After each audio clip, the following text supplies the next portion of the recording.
구독자분들이 정말 많이 질문 주시던 내용이 있습니다. 바로 장단기 금리차 역전이 정상화됐다라는 이슈인데, 또 처음 보시는 분들도 있을 거 할 테니까 같이 얘기 좀 해보겠습니다. 일단은 진짜 남은 시간이 얼마 없다라는 얘기가 나오고 있는데, 증시가 잘못하면 정말 우리가 걱정했던 그 침체 쇼크를 받을 수도 있고, 정말 희소한 확률로 지금 충격을 피해갈 수도 있다, 이런 논란이 많이 커지고 있어요. 그래서 같이 얘기 좀 해보겠습니다. 자, 요 얘기인데요, 막 복잡해 보이지만 사실 별거 아닙니다. 왼쪽 보시면요, 제가 과거에 한 2년 전쯤에 찍었던 영상에 지금 댓글이 막 달리기 시작해요.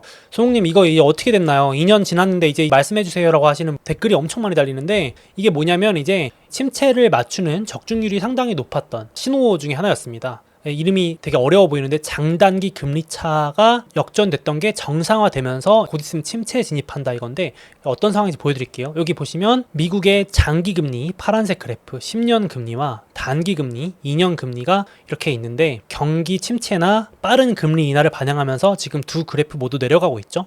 미국 금리가 금리 인상할 때 이렇게 올라가고 있다가 이제 내려가기 시작합니다. 내려가면서 지금 보시면 단기 금리는 미국의 기준금리를 반영하는 지표고, 장기금리는 미국의 경제 체력, 장기적인 경제 체력을 의미하는 지표라고 보시면 되는데, 그러니까 지금 2년 금리가 더 가파르게 내려가고 있다는 얘기는 장기적인 체력보다 단기적인 미국의 경제가 휘청할 수 있다라는 우려가 반영되면서 이게 더 빨리 내려가는 겁니다. 단기 금리가. 장기 금리는 3.7, 단기 금리는 3.65. 이제 그래서 위에서 아래 거 빼면 장단기 금리 차가 이렇게 0.06 플러스로 전환이 됐습니다. 그래서 마이너스였다가 플러스로 돌아올 때, 과거 기준에서 급격한 침체나 쇼크를 동반하면서 금리 인하와 함께 이런 현상이 발생했기 때문에 장단기 금리차가 역전됐었던 게 정상화되는 현상이 보통 침체를 동반했었기 때문에, 제가 이제 1년 반, 2년 전 22년 7월에 그 영상에서 이제 100% 적중 신호였다라고 말씀드렸고, 보통 요게 되면 침체가 왔었으니까 주식 매도의 시그널이다라고 이제 그렇게 말씀드렸었는데, 이제 이게 정말 현실화가 된 거예요. 그러니까 이제 당연히 구독자분들께서 궁금하시니까 댓글을 엄청나게 주시는 거죠. 거의 영상 댓글 지분의 절반이 이거 다뤄달라는 내용이었어요. 그래서 저도 이제 기다리다가 드디어 이제 본격 올라오기 시작해가지고 다루게 됐습니다. 그래서 장단기 금리차는 10년 금리에서 2년 금리를 뺀 값이 0 이상이 됐을 때, 밑으로 갔다가 올라오기 시작했을 때, 보통 과거 사례를 봤을 때 수개월 내 침체에 진입한다. 그래서 결론부터 말씀드려서 이게 설명을 하나 길었는데, 이 지표가 이번에도 맞다면 우리는 이미 침체 구간에 진입했거나 80년대라면, 아니면 수개월 내에 침체에 진입하게 됩니다. 그러니까 보통 그러면 침체에 진입하면 증시는 일시적으로 충격을 받으니까 많은 분들이 그걸 걱정을 하는 거죠. 어떻게 되는 거냐? 물론 침체가 온다고 해서 증시도 꼭 빠지는 건 아닐 수도 있지만, 일단 확률상 지금 침체에 들어갈 확률이 높아진 건 사실입니다. 맞죠? 이거만 봤을 때는 조금 반박하기 어려울 수 있잖아요. 그래서 조금 걱정들을 많이 하시는 분도 있고, 저도 좀 예의주시하는 부분은 있습니다. 그래서 지금 저만 그렇게 생각하는 게 아니기 때문에 많은 분들이 이제 대표적인 안전자산, 지금 댓글 채팅창에도 보시면 채권 사모으고 있다라는 분들도 간혹 보이는데요. 그러니까 쉽게 말하면 이제 약간 심상치 않다고 느끼시는 분들은 안전자산의 대표격인 미국 장기채 이런 거 사모으시는 거죠. 현금을 들고 있거나.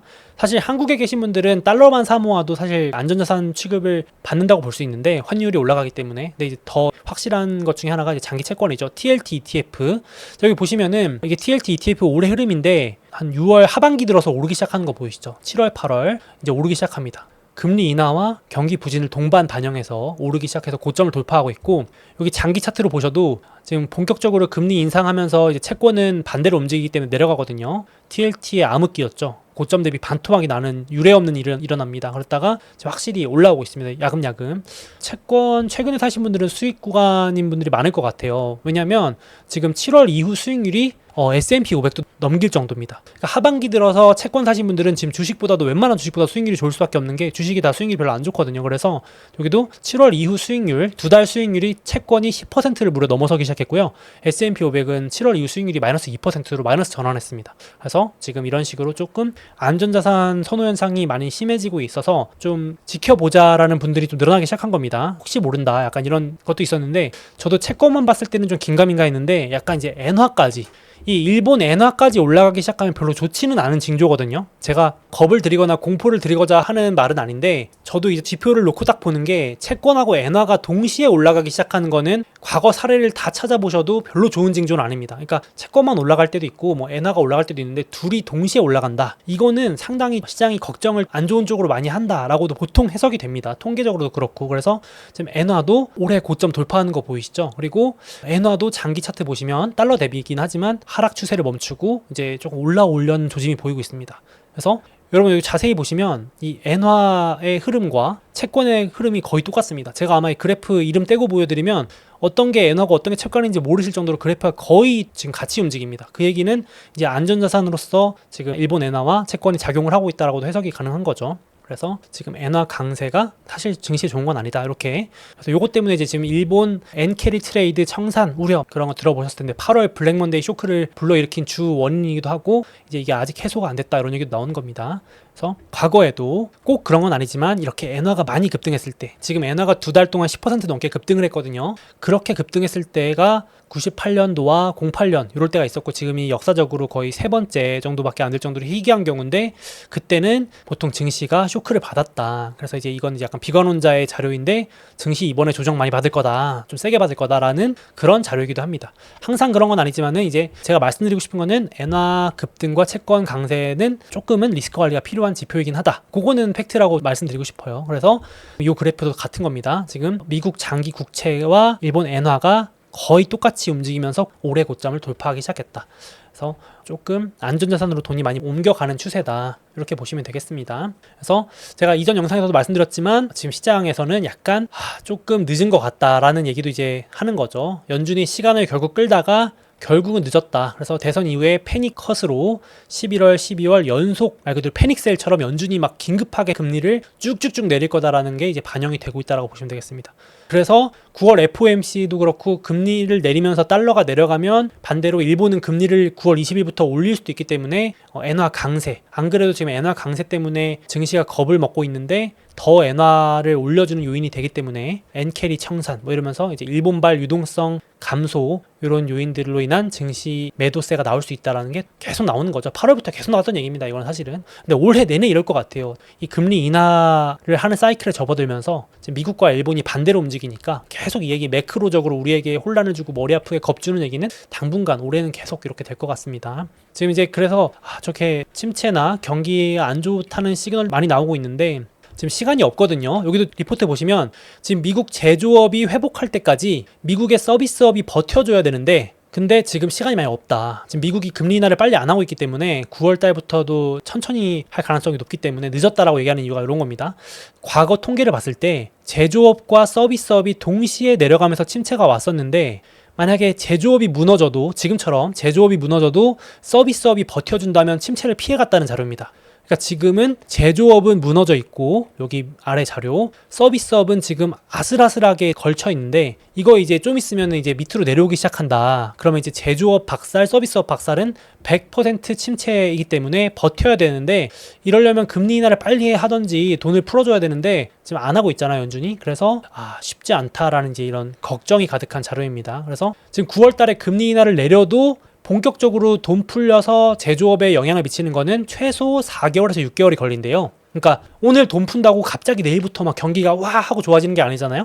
그러니까 이제 이 자료는 실제로 과거에도 그렇고 미국이 돈을 풀었을 때 최소 2개 분기 정도, 그러니까 9월 달부터 돈 풀면 12월 3개월 또 3개월 더 하면 내년 3월이잖아요. 그러니까 내년 1분기 정도는 돼야 제조업이 이제 올라오기 시작할 텐데, 그 사이에 앞에서 보여드렸던 이 미국 경제를 지탱하고 있는 서비스업, 소비 이런 것들이 무너지거나 이제 막 고용 실업률 올라가고 이러면 결국은 과거처럼 실업률 급등하면서 소비 죽고 서비스업 죽고 제조업은 회복 못하고 다시 무너지고 이러면서 막 신용 위기 오고 충격 오고 이럴 수 있다라는 얘기를 하고 있는 겁니다. 그래서 뭐 이제 너무 겁을 들이고자 하는 게 아니고 지금 그런 우려들이 좀 있고 다시 커지고 있다. 그래서 지금 확실히 변동성 지수도 단기적으로 8월 블랙 먼데이 이후에 낮아지지 않고 좀 다시 높은 상황이고요. 9월, 10월 단기적으로도 좀 조심스럽고, 지금 시장에서도 유가, 기름 가격 같은 것도 좀 저점을 이탈하면서 좀 경기가 조금 꼬꾸라질 수 있겠다라는 우려를 여러 자산군에서 반영을 하는 모습입니다. 채권, 엔화 오르고 유가는 급락하고 이런 것들은 복합적으로 지금 시장이 많이 걱정을 하고 있는 모습이다, 이렇게 보시면 되겠습니다. 그래서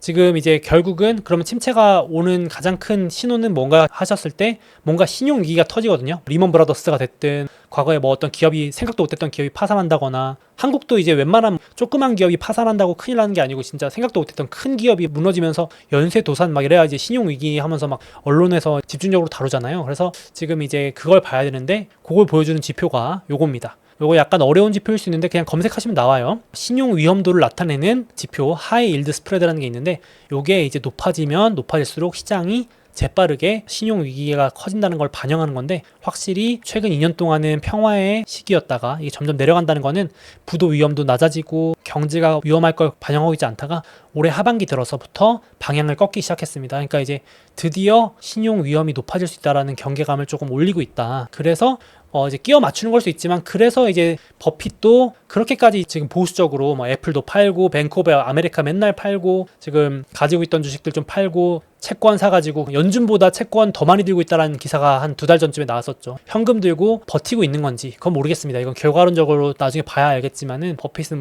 위기를 기다리는 건지 그것까지는 모르겠지만 보수적으로 대응하고 있고, 그래서 이런 것도 참고 정도 하시면 되겠다 싶습니다. 물론 거기에 반박하는, 이런 걱정하는 리포트에 반박하는 긍정 리포트들도 많이 나옵니다. 제가 이것도 공유 드릴게요. 지금도 신용 위험, 제가 아까 보여드렸던 이 신용 스프레드, 하이 일드 스프레드, 요 짙은 파란색 그래프는 역사적으로 매우 낮은 수준이어가지고 지금 그거 뭐 침체 온다고 신용위기 터진다고 하기에는 너무 아직은 뭐 미국 경제가 짱짱하다, 돈이 많다, 뭐 이렇게 하는데, 여기도 아직은입니다. 아직. 그래서 좀 더 지켜봐야겠죠. 올해 말까지 지표라는 게 갑자기 나빠질 수 있고 쇼크라는 게 어디서 터질지 모르기 때문에 이게 이제 올라갈지 떨어질지 봐야겠습니다. 그래서 제가 요거는 이제 계속 모니터링을 공유를 드리는데, 구독자분들 궁금하신 분들은 직접 요거 검색하셔도 나오는 자료니까, 부도 위험이나 신용 위험이 높아진다면 요 지표가 가장 빨리 반응합니다. 그래서 이런 게 높아진다면 조심하실 필요가 있겠죠. 현금 비중을 늘려놓는다거나 추가 매수를 좀 천천히 한다거나 하실 필요가 있겠습니다.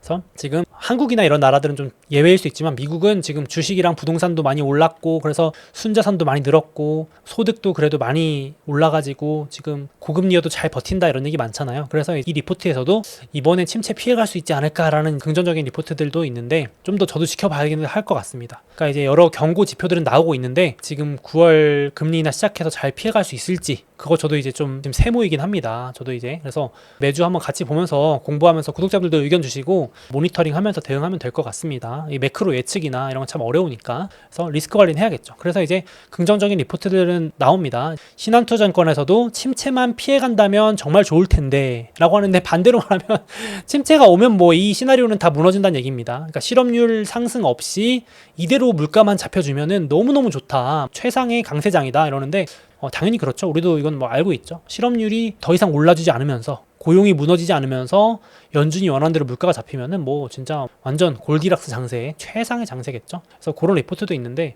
될지 안 될지 저도 좀 봐야겠습니다. 그래서 저도 이제 긍정, 부정, 신중론 리포트 양측의 입장을 전달 드려보도록 하겠습니다. 거기다가 물론 이런 또 얘기도 있어요. 저는 뭐 이제 이런 쪽에도 한 표를 던지고 싶긴 한데, 제가 긍정 회로를 돌리는 걸 수도 있습니다만은, 이런 재밌는 얘기도 있습니다. 미국 집권당이 지금 증시의 하락을 그냥 놔둘 리 없다. 적어도 올해까지는 침체 여부를 떠나서 올해 증시가 폭락하게 놔둘 수 없다. 이 얘기는 뭐냐면, 여기 나와있지만은 미국 민주당 집권당이 지금 정권 재창출을 할 수 있다는 희망이 생겼기 때문에 총력을 다해가지고 대선 전까지 유동성을 공급해서 지수를 뒷받침할 가능성이 높다. 즉 증시를 떠받든다는 얘기죠. 왜냐하면 9월, 10월 주가가 약했을 때, 대선 직전 2개월 주가가 약했을 때 집권이 연장됐던 경우는 아이젠하워 사례밖에 없다는 점을 지금 민주당이 모를 리 없다. 이거 어떻게 보면 이제 약간 선거라는 또 하나의 변수를 투입한 경우인 거죠. 지금 그래서 지금 미국인들이 주식 엄청 하거든요. 금융자산에서 주식하는 비중이 2차 세계대전 1952년 이후 최고일 정도로 그냥 전 국민이 다 주식을 하고 있는데 주가가 빠진다? 그러면 이제 저도 한번 소개해드린 적 있지만, 지금 트럼프나 지금 야당에서 집중 포화를 퍼붓겠죠. 저 봐라, 지금 집권당 저렇게 놔두니까 주가 폭락하고 침체 온다. 내가 대통령이 되면은 침체 이런 거 없고 그냥 돈 풀어서 바로 증시 들어 올릴 거다 하면 이제 아무래도 표심이라는 게 움직일 수 있잖아요. 뭐 그런 얘기도 있습니다.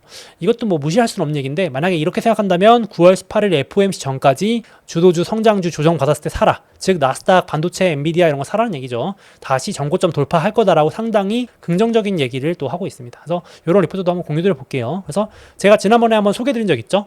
8월부터 10월까지 대선 총선 3개월 전 주가가 상승하면 집권당이 재선하고 하락하면 정권 교체되니까 지금 해리스는 어떻게든 증시 빠지면 연준을 시켜서든 공약을 내뱉든 해가지고 증시 부양적인 발언들이나 정책들을 쏟아낼 수가 있고, 트럼프 입장에서는 지금 흔들어야 되기 때문에 증시가 빠져야 좋기 때문에 막 저런 무서운 얘기, 관세 100% 때린다, 친환경 뒤엎어 버린다, 중국하고 싸운다 막 이러면서 막 이제 겁을 줘야 이제 증시가 흔들리니까 그렇게 하는 또 얘기도 있습니다. 그래서 지금 5,500포인트 S&P 500, S&P 500이 5,500포인트를 지키면 통계에 따르면 해리스 민주당 승이고, 5,500포인트 아래로 내려가면 공화당 트럼프의 승인데, 지금 제가 영상 찍는 시점은 주가가 좀 빠져가지고 8월 이후 수익률이 마이너스 0.7, 지금은 트럼프 승리 확률이 높아갔습니다. 이번에도 이 통계가 맞을지. 그러니까 제가 우스갯소리를 말씀드리지만은 이제 트럼프 지지자분들은 증시가 좀 조정을 받으면은 좋아하실 것 같고, 물론 계좌가 녹아내리지만 해리스 민주당 지지자분들은 지금 주가가 다시 반등해주길 또 바라시지 않을까, 내심 뭐 그런 것도 있겠습니다.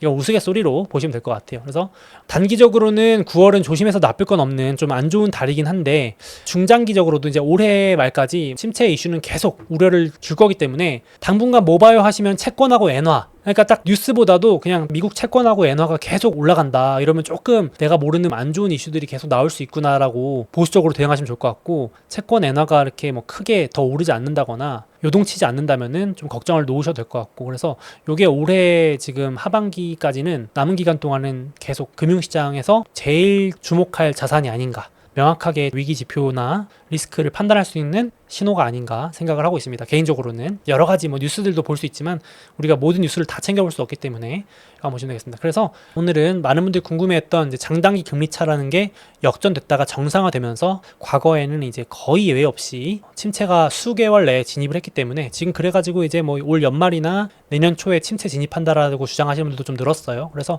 저도 함부로 뭐 온다 안 온다 예언서처럼 말할 수 없는데, 이런 지표상으로는 조심해서 나쁠 건 없다 생각합니다. 그래서 같이 한번 이것도 찜찜한 지표 하나가 늘었으니까 모니터링은 같이 해보도록 하겠습니다. 그래서 다시 말씀드리지만 채권과 엔화가 안전자산으로서 역할을 하기 때문에 그거 보시면서 모니터링 같이 하시면 빠르게 대응을 하실 수도 있겠다 싶습니다.